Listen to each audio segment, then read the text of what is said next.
Nandritra ny fanolorana ireo olom-boafidy tao amin'ny komina Anosiala androany fa 2 Jona tao amin'ny kianja Barcelona Anosiala no narararaotany sy nolavam-bahoaka Mamirabeniriny voafidy tao amin'ny distrika Anambotra Atrimo tamin'ny anaran'ny Atokotiko Madagasikara ny tafatafa tamin'ireo vahoaka sy ireo olom-boafidy. Nanentana ny vahoaka ny tenany tsy salasala ilazany etaetany mba azahoana ny mihevitra ny asa lahara-pahamehana. Arabainareo fa tao anatin'izay 27 andro voalohany nanomboanareo ny asa izay efa azo lazaina hoe nisongadina ny zavatra vita ary irarina soa nareo mba hitohy izany fomba fiasa izany mba ho tanteraka somatsara ny vina rehetra izay nambaranareo teo vokatry ny fiaraha-miasa sy vokatry ny fahaizanareo tantana ny komina Anosiala. Tadidina dia izao ato miantsampy aminareo ny safidin'ny vahoaka dia mitady fanavozana ny vahoaka ny Anosiala, mitady zavatra olo vaovao ny vahoaka ny Anosiala, mitady fomba fiasa vaovao ny vahoaka ny Anosiala ary mitady asa sy fampandrosoana zaza ny toetrandro ny vahoaka ny Anosiala. Miteny amin'izany satria zahaponina eto Anosiala. Manarakarak'izay todika amintsika vahoaka eto Anosiala. Reo zany zao no mitondra antsika manomboka izao. Tsy mahavita reo fantatsika izany, fantatray zany efa teo zay niala.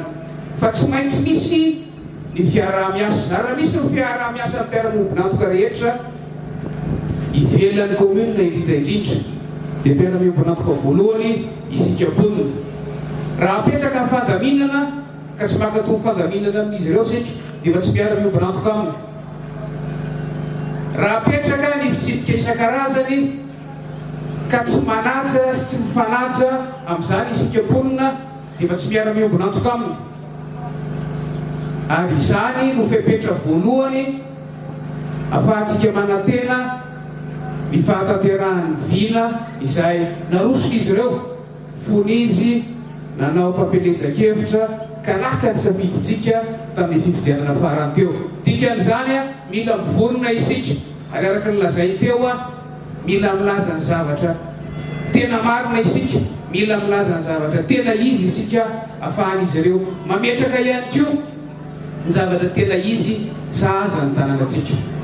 Mampadriga ny fitantanana eny fotony ny tsy firosoana amin'ny fifidianana ireo sefokotany. Voalaza ny lalàna mantsy fa 3 volana aoriana ny fifidianana ben'ny tanàna farafahakeliny no tokony hanaovana izany. Voalaza ny lalàna ny hoe rehefa vita ny fifidianana ben'ny tanàna 3 volana farafahaelany aoriana izay dia tokony atao koa ny fanavaozana ireo komity fokotany eo ambany fitarihan'ny lehiben'ny fokotany. Dikan'izany miampy zahay ny amin'ny tokony hanatanterahana an'izany satria raha ny fitadidiana misy dia tena efa ela no tsy hotanterahana izany voalaza ny lalàna izany ka mampandringa ny fitantanana ety fotony. Notsodrin'ny tisony vavam-bahoaka Anambotra Atrimo ity manokana ny resaka fitsijara-pahefana. Tsy fanapahan-kevitra na fitantanam-bola na fifidianana fotsiny ihany izany fa fanomezan'ny mpitondra ny anjara fahefana isan'ambaratonga. Tsapa ihany koa izy fa mihemotra ny laharan'i Madagasikara eo amin'ny fitsijara-pahefana. Tsy afa-misaraka amin'ny raharaha munisipaly ihany koa ny hetra araka ny voalaza tsy tonga any amin'ny kitapom-bola ny komina ny hetra. Zavatra faharoa tonga ao an-tsaina dia izao, rehefa miresaka komina isika dia mieritreritra fitsijara-pahefana. Raha misy angamba ny ataoko hoe politika mpampandrosoana nampiombona ny mpitondra ny fandimby teto Madagasikara tato anatin'ny 30 na 30 taona farany dia ny fitsijara-pahefana zany. Zany hoe samy nanaiky izay fandimby farany teo fa ny fitsijara-pahefana na ny décentralisation no lalana sahaza sy ananantenana fampandrosoana ho an'ny Madagasikara. Zany hoe miainga mba ty fotony ny fampandrosoana. Ao mieritreritra hoe resaka fitantanam-bola ihany resaka fitsijara-pahefana. Ao ny mieritreritra hoe resaka fanapahan-kevitra fotsiny ihany ny fitsijara-pahefana. Ao ny mieritreritra hoe resaka fifidianana fotsiny ihany ny fitsijara-pahefana. fa ny dikan'ny fitsinjaram-pahefana dia tsara ny manampotra fa fanomezana ny anjara fahefan'ny mpitondra isan'ambaratonga miainga avy aty fotony mba ahafahana manatanteraka an'izany fampandrosoana izany ary zany fahefana izany dia mahafeh ny zavatra rehetra manomboka any fanapa-kevitra mandalo amin'ny fitantanana rehetra na ara-bolo zany a na ara-pitaovana zany a fa indrindraindrindra any amin'ny fanatanterahana ka hoy zahay hoe mahatsapy zahay fa miemotra ny fitsinjaram-pahefana eto Madagasikara afaka mandiso an'izany ianareo be ny tanàna perinasa raha diso za zavatra teneniko zany raha lazaina taona maro lasa zay fa anisan'ny fahefana omena ny commune ohatra ny fananana loharanom-bola maharitra lazaina teo ny hoe alohavy etra ny amin'ny fandoavana ny etra ny amin'ny fitantanana ny etra ny tany ety fotony zay no lalantsika azy ary narotsaka mivantana isaky ny commune zany hatramin'izay nahafahany be ny tanàna tonga dia nampiasa azy eo aloha eo rehefa voarotsaka ahafahana manatanteraka ny asa amin'izao fotoana izao a mbola mihodina ny fandraisan'ny commune an'ireny hetra ireny izay takina ety anivon'ny commune tsy gaga sika tsy gaga raha maheno azy zao hoe maro ny commune mandaha tsy hitaky ny hetra zava-misy zany satria hitaky ny hetra izy nefa ilay hetra tsy mivantana ho aminy ary tapitra ihany le mandaha ho an'ny teo aloha fa tsy tafiditra ny akitapom-bola commune mihitsy ilay hetra izay anisan'ny fototra nampijoroana ny fananan'ny mpitantana ety fotony fahefana vantana ho amin'ny fampandrosoana ety fotony. Ny fifidianana ireo mpitantana eny anivon'ny faritra ny vahaolana aingana mba tsy hiasa irery ny commune sy mba tsy hampitarazaka ihany koa ny fampandrosoana ifotony. Nanamafy moa ity olom-boafidy fa tsy hanaovana politika ny asa fampandrosoana. Marina ny teny solombavam-bahoaka raha Soujony teo tsy hanaovana politika ny asa fampandrosoana ary fantatrareo tsara ny fifandraisana ireo lahy fantatrareo tompona andraiky teto anivon'ny distrika ary mampiaiky any amin'ny androm-panjakana misy anay ny fahaizanay ny fifandraisanay ao anatin'izany ka eto a dia manamafy ny teniny teo manamafy ny teniny teo ny amin'ny hoe namanareo solombavam-bahoaka zalahy be ny tanàna isany izay zavavy be ny tanàna isany mpiara-miasa aminareo solombavam-bahoaka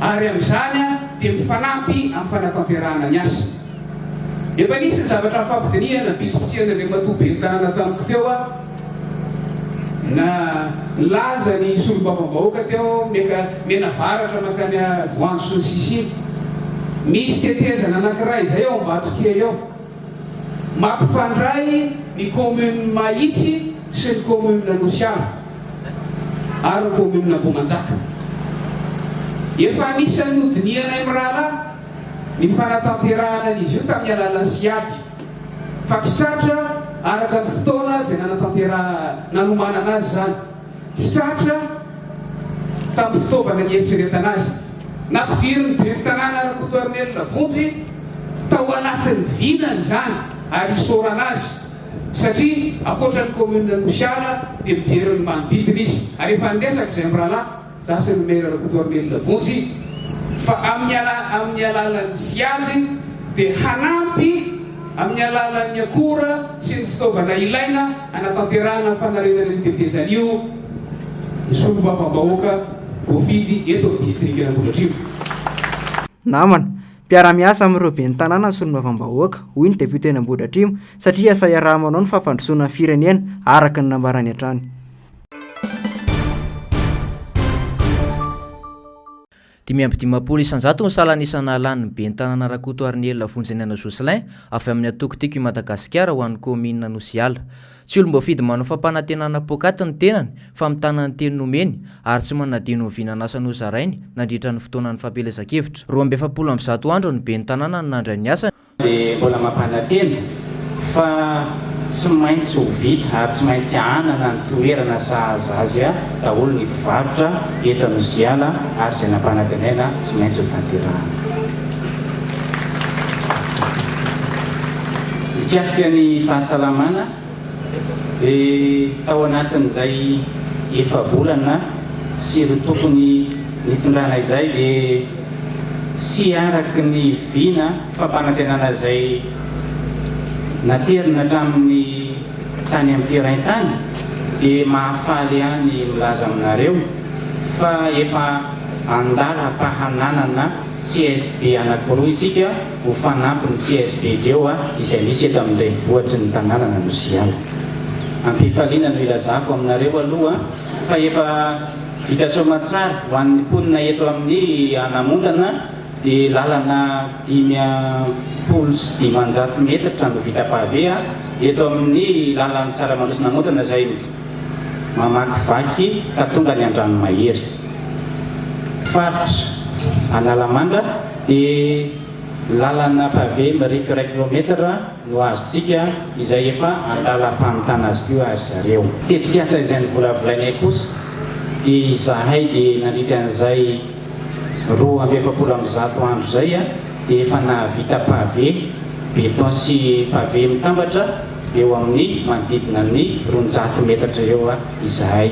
Izany dia fiaraha-miasa tamin'ireo malala-tanana sy tamin'ireo sy ny commune madiodio izany fotodrafitrasa izany. Eto nefa dia tiako no mampafantatra ihany koa ho an'ny any amin'ny fokontany fa amin'ity taon'ity ihany koa dia efa hanomboka ny lalana izay mampitoy ny ao amin'ny fokontany n'Ambatomena amin'ny renivohitra izany ka lalana mirefy 720 metatra no ho tanterahana amin'izany ary mahafaly ihany no milaza aminareo fa famatsiana izay mahavita 220 metatra ankehitriny no efa hitanay atao pave sy beton daholo ilalana ao anatin'izany fokontany izany.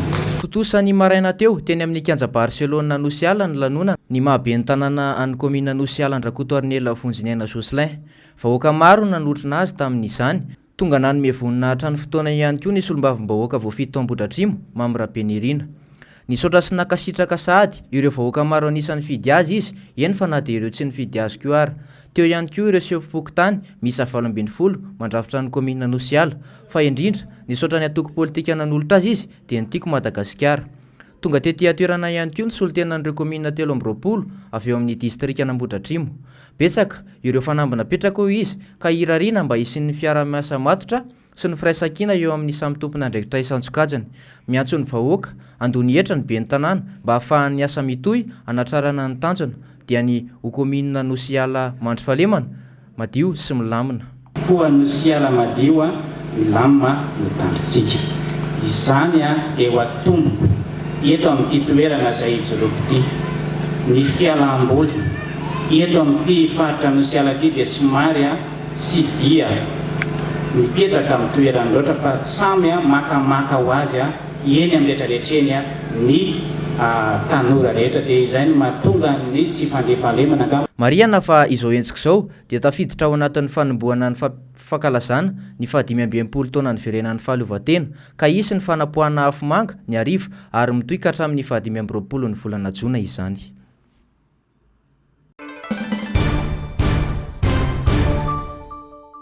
Olona 8 ka vehivavy ny 9 roa kosa no lehilahy no voarohirohy tamin'ny fanampoizinana nandritra ny fety fanamarina tsingery-taona tamin'ny herin'ny androany teny Ambohimalaza ka nomoizina en'olona 12 hatreto raha ny fahazavan'ny tony Papamolalany eo anivon'ny fitsarana ambaratonga voalohany. Nisy ny nanatrika ny lanonana tamin'ireo olo ireo nisy ihany koa nefa no tsy nanatrika izany lanonana izany. Araka ny fanadihadiana izany atao mba ahafahana mamaritra ny vesatra sy ny andraikitry ny tsiraray ao anatin'izao raharaha izao dia hita fa misy amin'ireo olona voaroro ireo no nanome ny toromarika. Misy amin'izy ireo ihany koa no nanome ny poizina izay entina anatanterahana izany fanapozinana izany, ary nisy ny namafy izany poizina izany tao anatin'ny sakafo. Na dia niezaka nandaza ny sasany amin'ireo voapangy ireo fa tsy ny fampiresaka dia hita araky ny fitsiriana izay natao tamin'ny findayan'izy ireo, fa ny fampiresaka ireo voapanga ireo nifandray tamin'ny alalan'ny antsoatarbisy, tamin'ny alalan'ny afatra miafina tany anatin'ny tambazotra tserasera. Nisy ihany koa ny fisavana tany an-tranon'ireo voapanga ireo, ka nisy ny tranon'ny sasany amin'ireo voapanga ireo nahitana isinga izay ahafahana miapanga azy ireo. Ho fanajanany atao principe de présomption d'innocence dia tsy azo avoaka ny sarin'ireo voatonona satria mbola tsy didy raikitra no navoaka ny fitsarana. Fanadadina savaran'onandro izay natao izay fa mbola mitony famotorana raha ny fanazavana. Manentana ny tsirairay izay mety manamboavoaka ahafahana manampy amin'izany famotorana izany, ahafahana miroso amin'ny fahitana ny marina mba anantona ny tompon'andraikitra anome izany vaovao ananan'izany. Anao izany asa terivozana mandra-pahafaty no sazy miandry izay voapanga raha ny fanazavana ihany. Fanapozinana na empoisonnement sy firaisana tsikombakomba no anenjehana ireto olona voaroro ireto. Izany dia voatondry fahaiziny 2/7 ao amin'ny fehezan-dalàna famaizana, ka mety avoasazy azy ireo anao asa terivozana mandra-pahafatiny. Namidirina ponja vojimaika ireo voaroiroy ireo mandra-pahatonga amin'ny fotoam-pitsarana azy ireo izay mbola tsy voafaritra hatreto. Nanambara moa ny teo anivon'ny fampanoavana fa tsy hanome fangatana fahafahana vojimaika. Ka dia tsy lefitra mihitsy ny izay atao fampanoavana ny amin'ny mety ho fangatana fahafahana vonjimaika izay ataon'ireo voaroroy na ny voapanga. Raha ny fantatra dia azo bavy, raha vaviny na koziny tompety, ombiasa no hoisan'ireo namidirina ponja ireo. Tetsan-daniny izany dia nilaza ny vadiny iray tamin'ireo voaroiroy fa tsy melika ny vadiny ary tsy nahafantatra sy tsy voasa tamin'ny olanonana iny. Zavatra tena tsy nampoziko le izy ary tsy nampozinay satria na ny fisian'iny anniversaire iny arany na ny invitation arany nareo fianakavian'ireo ara tsy nanasanay akory. Tena hoe zavatra tena napakagana fotsiny dia izy le voatondrotondro tsy nendrikendrehana hoe nanapozina ary niaraka tamin'ile olona navitan'le nanapozina izy. Ilay olona moa zany dia milaza fa hoe miasa atao aminay izy ary izy milaza ihany koa fa mendrika naniraka anazy, nefa izy tsy mendrika ara tsy mifankahita, tsy miresaka akory. Izy milaza fa miantso anazy foa ny mendrika, nefa mendrika ary tsy miantso anazy akory. Savaina ny journal d'appel message sy ny rehetrarehetra tsisy ninina akory tao aminazy, fa nahitsony tany fotsiny zany mendrika hoe sady nitasomoka hatramin'ny farany hoe mendrika amin'naniraka anazy nanao an'le empoisonnement iny. Manao antso avy amin'ireo tompon'andraikitra mba hijeraka ity raharaha ity moa ny vadin'iray tamin'ireo vehivavy voaroroy. Mahakasika ity raharaha ity ihany dia namoaka teny mita ny teo anivon'ny vondrona iraisam-pirenena misana amin'ny fahasalamana na ny OMS izay naneho ny firaisan-fo amin'ireo fianakaviana namoavana sy manana ny marary. No amarin'ity vondrona ity fa mbola tsy namoaka ny antony nahatonga izao zava-misy izao ny OMS saingy manomana mpanao fanadadiana sy famotorana izay andraikitra fenon'ny ministera amin'ny fahasalamana. Manentana ny mpanao gazety sy ny malagasy koa ny OMS mba tsy hamoaka vaovao tsy voamarina mba hizotra araky ny tokony ho izy ny fanadadiana atao.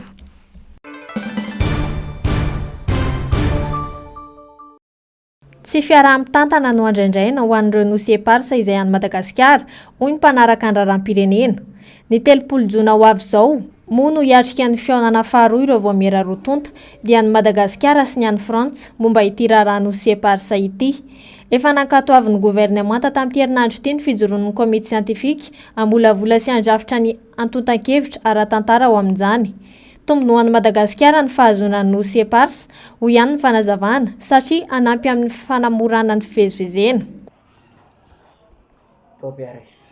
Araky ny fantatritsika moa dia efa voatendry atao anatin'ny conseil de gouvernement na conseil de ministre solotenantsika zany a zay a solotenantsika malagasy amin'ny fivorian'ny rahana amin'ny frantsay ny amin'ny faran'ny volan'ity.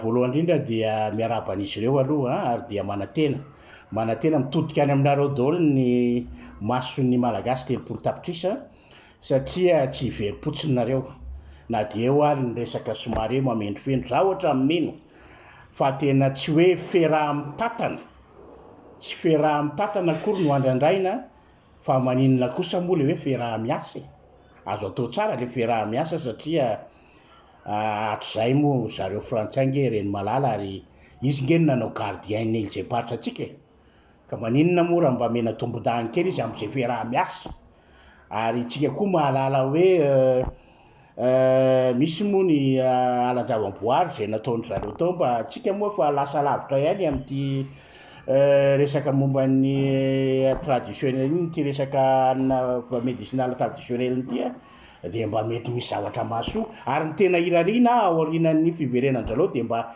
tsika malagasy koa mba atsika io dia mba afaka mivezivezy mba mitsangatsangana any fa tsy hoe ho bareno zareo frantsay tsony satria fa atsika izy zay koa zany ny tena andrasan'ny malagasy telopolo tapitrisa. Tsy any amin'ny resaka ady amin'ny frantsay ny tokony fantohana ho ihany ny fanazavany satria ilaina ny fisian'ny fiaraha-miasa amin'ny frantsay mba ahafahan'izy ireo miandro nosy io ho ihany ny fanehoan-kevitra.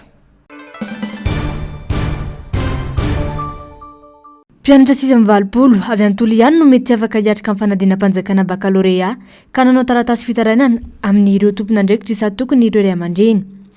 Raha ny fanazavana dia tsy afaka nandony tsara-pisoratana anarana ara-potoana izy ireo no nizavaniseho tany Toliara dia nifisian'ireo rivo-doza intelony sesy ka niteraka fahasahiranana ho an'ireo ankohonana. Tara noho izany ny antota taratasy ny reto mpianatra ireto ka tsy nongasina office du baccalauréat. Raha ny farazavana ihany dia misy amin'ireo mpianatra ireo no ravatrano sy fananana noho ny rivo-doza ao koa ireo monina any ambony vohitra. Mpiadina avy amin'ny sekoly sy mpiadina avy amin'ny anarany tena manokana ireo mpianatra 720 mety tsy afaka hiatrika amin'ny fanadinana baccalauréat ireto. Mahalony izany moa dia manao fitarainana ireo ray aman-dreny ny mba hijerena manokana ity trangy ity. Ampimamba izany no isalona langoavana ho an'ny sehatra ny fandraharana eto Madagasikara amin'izao fotoana. Manampitrotraka ny olana misy ho an'ny mpandrahara malagasy ny faratsian-dalana indrindra fa ho an'ireo mpisehatra amin'ny fandraharana eto Toamasina raha ny fanadiadina izay natao. Tsy ny mpandrahara ihany no mizaka ny mafy vokatr'io olana io fa io ihany koa ireo tantsaha. Ararotin'ny mpanambola mantsy ny famerana ny vidim-bokatra ireo tantsaha any Ambanivolo hoy ny fanazavana. Anarany mba hoe renivohim-paritany zany hoe kapitaly ekonomika Toamasina fa ho dia tsy hita ny zavatra vokatra amin'ilay toerana raha tsy teny fotsiny tsika hoe ny letsia ankehitriny dia mijaly ny tantsaha izany hoe vidiana mora ny letsia any ambanivohitra fa ny mpandrahara dia mifanilika ary an'olo-tokana ny fandraharana zany dia lasa voafehany zareo mijaly ny tantsaha ny fividianana azy mora. Ankoatra ny aratsian-dalana dia isan'ny olana mafy isedrain'ny mpandrahara eto Toamasina ny fivoahan'ny taratasy fa ahafahana manondrana indrindra fa ireo voly fanondrana izay mampalaza ny firenentsika. Olo-tokana ihany mantsy no afaka mahazo izany eto Toamasina ho hiatrany ny fanazavana. Dia mahakasika ihany koa ataontsika hoe ny voly fanondrana amin'ny jirofo ny vania ireo koa dia misedra olana ankehitriny ny antony dia mpandrahara tokana foana tsy mijery ny mpandrahara irahany be sy ny maro ny fanondranana fa fehezon'olo tokana. Raha tsy resaka tsika ao amin'ny antota taratasy rehetra izay tokony hivoaka dia fehezon'olo tokana ny fahazahoana ny agrément indrindra fa dia olona tokana ihany koa no mifehana izany fandraharana izany ka mijaly ny tantsaha aty amin'ny faritra Atsinanana. Tsy latsa-danja fa dia mijaly zahay zany voasakatsakana amin'ny resaka fanondranana olona namanamana ihany koa mahazo agrément dia tena hita fa mijaly Toamasina. Fiantsonan'ny mpandrahara avy any ivelany no ataon'ny fanjakana kanefa ny mpandrahara malagasy anaovana ampimamba sy potehina amin'ny tsy firarahina ny fanamboarana ireo lalana ahafahana mamoaka ny vokatra any amin'ireo tantsaha. Taratry ny monopole mitranga eto amin'ny fireneny ny famotehana ozinan'ny orinasa Tico eto Toamasina ao amin'ny Tsaranatsambo satria olo tokana mpanambola sy akaiky fitondrana sy ireo vahiny azahoany fanjakana tombotsoa manokana no tiana andrara eto hoy ny fanamafisana. Tapabolana izao ny andohan'ny ady eo amin'ny Iran sy Israely. Ahina hitatry ity ady ity. Tsy azo adika fotsiny amin'ny tantara voalaza ao amin'ny Baiboly na fijery ara-panahy ny ady eo amin'ny firenena roa tonta, fa tokony heverina mety ho anton'ny ady eo amin'ny lafiny ara-teknôlôjia manoloana ny raharaham-barotra eo amin'ny toe-karena iraisam-pirenena. Raha ampitahaina amin'ny ady lehibe voalohany sy faharoa hoy hifanirana zafy manantany, mivoatra manaraka ny fandrosoana ara-teknôlôjia, ny fifandraisana ara-toe-karena ary ny fitaovam-piadiana ampiasaina ny fifamalian'ny ady izay efa ao anatin'izany tanteraka Iran ankehitriny. Zava-misy any eo amin'ny adiny Iran sy Israely io zany tsy azo adika atsika hoe ao anatin'ilay référence biblique na mety hoe dimension spirituelle, tsy dia ohatran'izay io fa fatatsika tsara ny zava-misy eo amin'ny lafiny teknôlôjia, fatatsika tsara ny géopolitique eo amin'ny lafiny resaka raharaham-barotra ho amin'ny solika, ny raharaha eo amin'ny lafiny sehatry ny toe-karena sy ny fitaovam-piadiana sy izay hoe mahafehy an'izao tontolo izao zany. Mila dinihana daholo zany. Misy manko mandika azy ny amin'ny lafiny dimension spirituelle sy référence biblique zany tsy dia ohatran'izay io zany fa ny zava-misy eran-tany sy ny fivoarany zava-misy eran-tany raha raisina ny ady lehibe voalohany, faharoa dia misy fivoatrany foana zany amin'ny lafiny teknôlôjia sy ny fiazakazaky ny toe-karena sy ireo pays émergents efa ao anatin'izany zany Iran amin'izao fotoana izao. Ka raha mijery ny endriky ny fifamaliana arakady sy ny fitaovam-piadiana fotsiny tsika dia efa afaka hitarafana zany fa matanjaka zany ny fitaovam-piadiana izay efa mihodina eto ambony tany amin'izao fotoana izao ara-nucléaire. Io resaka nucléaire io zany no mampifanolana ihany koa zany sy ny hoe les pays émergents fisondrotry n'ilay toe-karena ilay pays izay misondrotra. Ao anatin'ny vanim-potoana amin'ny fitaovam-piadiana ara-nucléaire isika ary mampifalonana ireo firenena vitsivitsy zany, raha tsy ilaza fotsiny afa-tsy ireo firenena mpanondrana solika toa ny Iran. Mila fitandre manaraka izany raha ny voalazan'ny fanira zafy manantany fitsabahana firenena matanjaka tahaka ny États-Unis sy izay momba ny Iran fa mety hitarika amin'ny mety isian'ny ady lehibe fahatelo izany izay mety isiana fampitehana goavana noho ny fanetsehana ireo fitaovam-piadiana ara-nucléaire. Marihina moa fa efa samy manana izany Iran, États-Unis, Israely, i Rosia sy Korea Avaratra ary Pakistan ireto farany izay nilaza fa hanohana ny Iran. Zany ka ho ahy manokana zany mila fitandremana be ilay izy raha mitsabaka amin'izany ny firenena vaventy tahaka ny Amerikanina dia mampirisika amin'ny firenena hafa ihany koa zany fomba ny Iran dia mety hisy fiantraikany zany eo amin'ny ady lehibe fahatelo ary mety hisy fiantraikany ihany koa zany amin'ny famotehana sy ny famoahana an'ireo fitaovam-piadiana nucléaire zany.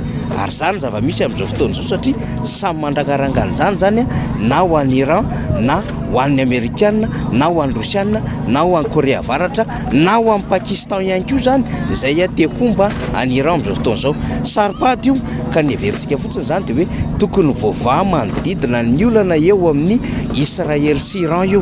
Dia inona lizy ao anatin'izay hoe fanapahan-kevitra fampitsarana ny ady zany lafiny ara-diplomatika foana fampitsarana ny ady fa tsisy fampitsarana ny ady amin'ny hoe famonoana ny mpitondra anankiray tsy mitsahatra ny ady. Ohatra ny hitantsika zany zao ny tany Afghanistan, ny tany Irak tsy fampitsarana ny ady tokony ho vaovany rotota ihany ny olana fa tsy vita nefa izany raha tsy misy ny fanapahan-kevitra natsahatra ny ady ara-diplomatika. Tsy vahaolana arak'izany ny famonoana mpitondra fanjakana toy ny nisy tany Irak tamin'izany fa atao am-pilaminana ny fampitsarana ny ady arak'izany.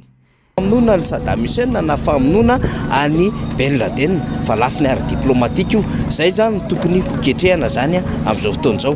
Ny olana ho amin'ny tany mahantra sy sahirana ohatrantsika ny adiny Ukrainiana sy ny Rosianina zao dia nitarika olana ara-toe-karena dia ny adiny tetihanivon'ireo heverina zany zao firenena arabo dia mitairaka olana ihany koa ho an'ny toe-karena amin'ny firenena mahantra eto Madagasikara zany.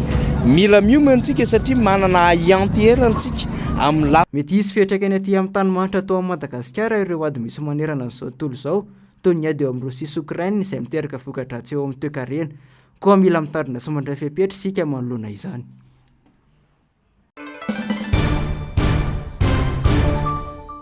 Anisan'ny fomba ireheton'ny malagasy manamarika ny fankalazana ny fetin'ny fahaleovan-tena ny fananganan-tsaina isan-tokantrano. Pirofo iray hita maso izany fa mirefeo ny malagasy manandratra sy mananja ny fiandrianam-pirenena. Tsapa anefa ankehitriny fa mihavitsy ireo tokantrano manangana ny faneva, mahalana vao mahita sainam-pirenena miofaofa afa-tsy eny amin'ny tranom-panjakana. Io resaka hoe politika ihany angamba se mahatonga an'io satria le efa tsy mandeha amin'ny zelon'ny intsony ny fomba fitondrana dia zay angamba mahatonga ny olona hoe sasany tia hanangana dia hanangana, sy tia hanangana dia tsy manangana. Ny anahy aloha zany mbola hoe maha-malagasy anahy aloha zany dia zay mahatonga anahy mbola manangana aloha hatreto. Io sanakaraky ny saina ihany no mitondra an'io satria le tetsaina amin'izao efa hita hoe tsy mitovy firaisan-kina intsony ny olona amin'izao. Ao ana manokana aloha samy makamaka neviny be moa le fomba fitondrana amin'izao koa zany mampiovaova be an'le fotom-pisaina ny anany ankizy raha zao efa tsy mitovy tsony ny fitondrana ny ankizy amin'izao sy ny taloha zany tsy mitovy tsony. Mety hoe lony fotsiny ngaman'le olona amin'le raharaha politika dia izay mety ampy. Sasany koa tsy miraharaha l'izy fa le izy nge ohatran'ny hoe anina fotsiny izany. Ny sasany zany mihevitra an'le fety-pirenena dia fety ohatran'ny fety rehetra fotsiny.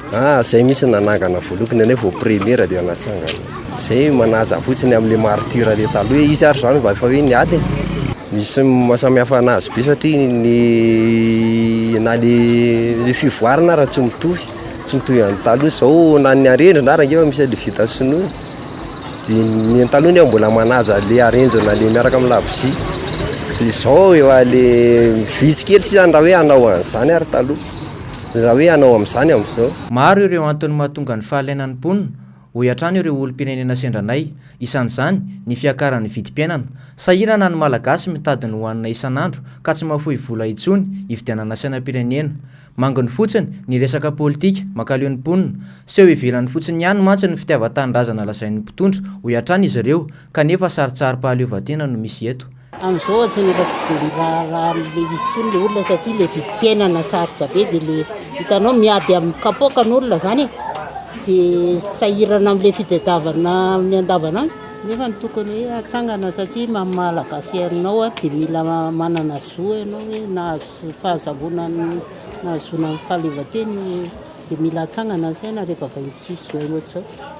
Manangana zay fanajana ny maha-olo-pirenena ny maha-malagasy maha-olo-pirenena malagasy efa tsy siny ny malagasy zany zon'ny firenena zany fa ohatran'ny sahala aminay zany zao dia mbola mitazona maha hoe zo-pirenena amin'le maha-malagasy ny malagasy. Misy samy hafa fa misy ohatrany hoe misy zany miazona an'le tena amin'le maha-malagasy amin'le feti-pirenena dia misy efa ohatrany tsy dia sisin'ny olona asiny intsony le maha-malagasy amin'ny feti-pirenena. Mariky ny fahadiovana ny loko fotsy ho amin'ny fanevam-pirenena, fiandrianana ho an'ny tanindrazana kosa ny loko mena ary mitory fanantenana ny loko maitso. Fanontaniana no mipetraka raha hita eto Madagasikara na ny fahadiovana na ny fiandrianana na ny fanantenana. Ilaina ny fananganan-tsaina, hoy ireo malagasy manangan-tsaina. Ho fanajana ny mahery fo izany dia ireo izay nanolotra ny ainy mba hisian'ny fahafahana ho antsika taranaka aty aoriana.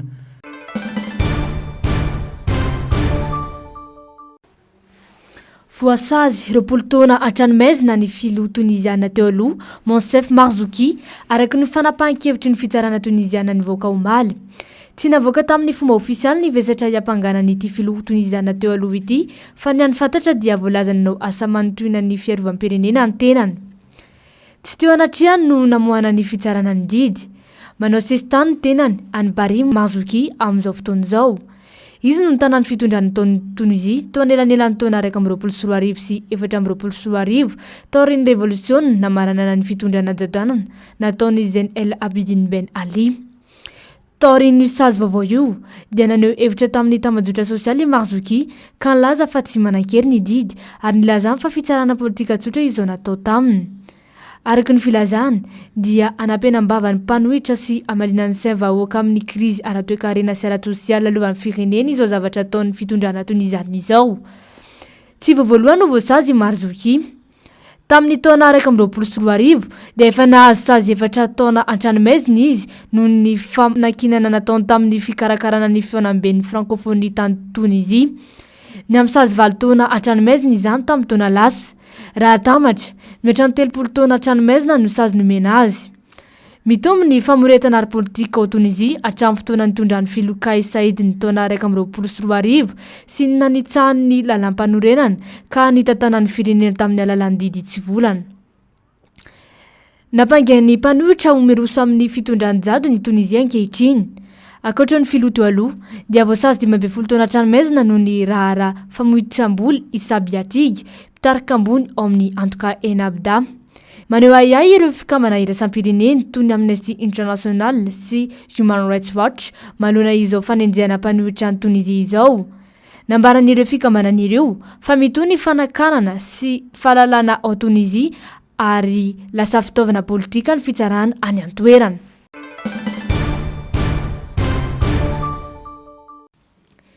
Ny famitohana tao Genève ny ministry naram-bahiny Frantsay, Allemagne, Royaume-Uni ary lehibe ny diplomasianina vondrona Européenne niaraka tamin'ny ministry naram-bahiny iraniana Bassar Gashi. Tanjona tamin'izany ny amerenana amin'ny laona ny fifampiresahana momba ny fandaran'asa noklearin'ny Iran. Naneho ny ahihany momba ny fivoriana fandaran'asa noklearin'ny Iran ireo firenena Européenne satria tsy natao an'ny sivily ity fandaran'izy ity araka ny fanambarana nataon'izy ireo taorian'ny fivoriana. Nambaran'izy ireo ihany koa fa tsy vahaolana ny ady ary ny antsan'ny Iran iverina ampidinika ny États-Unis sy ny Européenne momba ny resaka nokleary. Nilaza ny fahavonona ny Roso amin'ny fifamidiniana masivo iraniana saingy mitaky ny itsaran'ny fanafian'i Israely. Ankoatr'izay, naneho fahantsom-panantenana ny filohan'ny États-Unis, Donald Trump, nilaza fa tsy ilaina ny ezaka nataon'ny Européenne. Tsy liana amin'ny fifampiresahana amin'ny Européenne ny iraniana, hoy Trump fa amin'ny Amerikanina. Nampitandrina ny Ayatollah Khamenei fa amaly amin'ny keriny i Iran raha hiditra amin'ity raharaha ity États-Unis ary dia ho mafy izany raha ny fanazavana. Ny alohan'ny fihaonana tamin'ireo diplomate Européenne moa dia nandalo teo anatrehany filan-kevitra misahana anjon'olombelona eo anivon'ny firenena mikambana ny lehiben'ny diplomasia iraniana ary nilaza fa elika be vavanady ny fanafiana ataon'ny Israely momba ny resaka nokleary any Iran. Mananjo iari-tena hitandry ny fandriam-pireneny Iran hoy Bassar Gashi nanamafy. Marihana fa mbola manan-kery uranium amin'ny ahavo 90% Iran izay manakaiky anaovana fitaovam-piadiana nokleary ka mahatonga fiafiana amin'ny tanjona tena izy amin'ny fandaran'asa nokleariny. Taoriany nidinika tamin'ny Européenne dia any Istanbul, Turquie, ny fampiresaka tamin'ny Ligue Arabe ity lehiben'ny diplomasia iraniana. Hatreto aloha, mbola tsy nisy ny dady voafaritra ho an'ny fampiresahana manaraka eo amin'ny Europe na États-Unis amin'ny Iran.